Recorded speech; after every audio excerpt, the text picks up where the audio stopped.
Alright, so for my point, I'd like to open up by talking about a little bit in the broader scheme of things across the U.S. So anyway, the current state of minority groups attending colleges is already pretty bleak in general. If you want to look at Ivy League schools right now, which, keep in mind, don't currently have Proposition 209, so this is already just the natural state of minority groups attending competitive colleges in the U.S. If you'd like to look at Brown University, which is 52% white to only 8% black. If you'd like to look at Dartmouth, which is 56% white to 7% black, or even compared to Harvard, which out of all the Ivy Leagues does have the greatest ratio of white to black students, which is only 47 to 8% black. So in general, even without Proposition 209, it's already a bad situation to be a minority trying to get into a competitive institution in the U.S. It's already a very stacked challenge, and it's impossible to say that these students are just being, they're just being out-competed, and there is already structural disadvantages that put them at a greater challenge to get into competitive universities.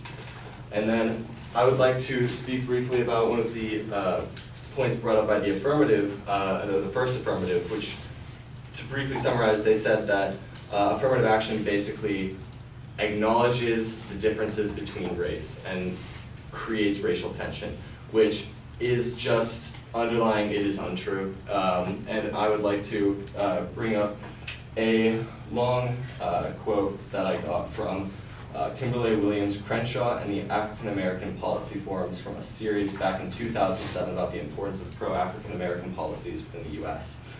And she says that the passage alone of civil rights legislation and the adoption of racial equality rhetoric does not in itself cure the underpinned racial inequity of the country and pro-African American programs.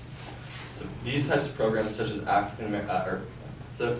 affirmative action and weighted admissions, are necessary for the complete recovery and building of equality for minority groups in the U.S.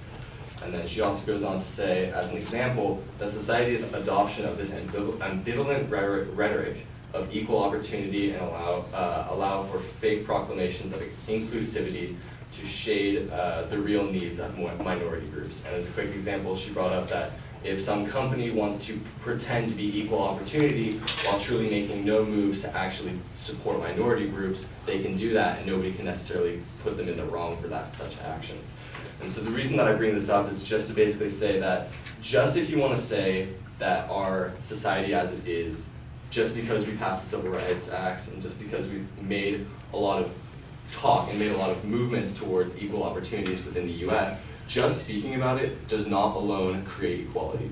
And it is important to create and to use programs such as affirmative action to genuinely take actions to move to help these disadvantaged groups within the U.S. to start actually being truly equal. I would also like to talk about their points that they brought up a little bit about the objective metrics used within the Prop 209 system. They brought up examples such as the SATs or just grades in general.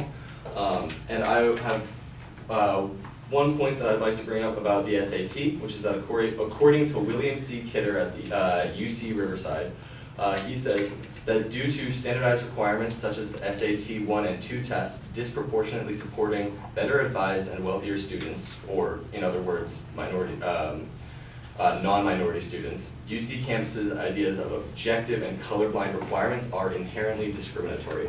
So to put that simply, because the requirements of these tests, it does cost money and it does require good advising on the high school level, which a lot of minority students don't have access to, that inherently creates disadvantages for them to have these things that are required to get into competitive schools, such as the UCs.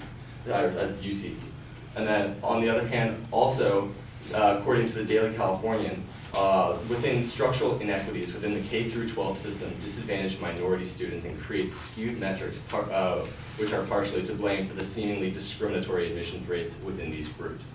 And so that's basically, I'm just saying that within the K-12 system alone, the disadvantages that are created through minority groups and regions that are heavily disadvantaged and have a lot of students that you could put in these groups that creates a lot of the inherent differences that makes it more difficult for minorities to get into more competitive schools. Which is, you know, it makes it hard to say that the objective light that Prop 209 tries to create by using just objective metrics like grade point average, and SAT scores, it's hard to say that that is unbiased. And then to close, I'd like to briefly mention how on July 3rd, Attorney General Jeff Sessions rescinded 7 Obama-era documents involving race and school admissions. And these changes involve how federal agencies will judge university admissions process and race, making diversity only a compelling interest to support considering race. Basically, this is already beyond in the whole national level, where this is beyond Prop 209. This is just saying that changes in the structural way that our government will look at race involved with college admissions is going to be changing and getting much looser, which is bad because also according to the Times, racial underrepresentation in competitive colleges has already been on the rise unto this point. And so with the rescinding of these Obama-era documents, it's going to only grow worse. It's only going to worsen as the years go on. And Prop 209 is only going to, if we were to bring it nationwide, would only damage that already worsening condition.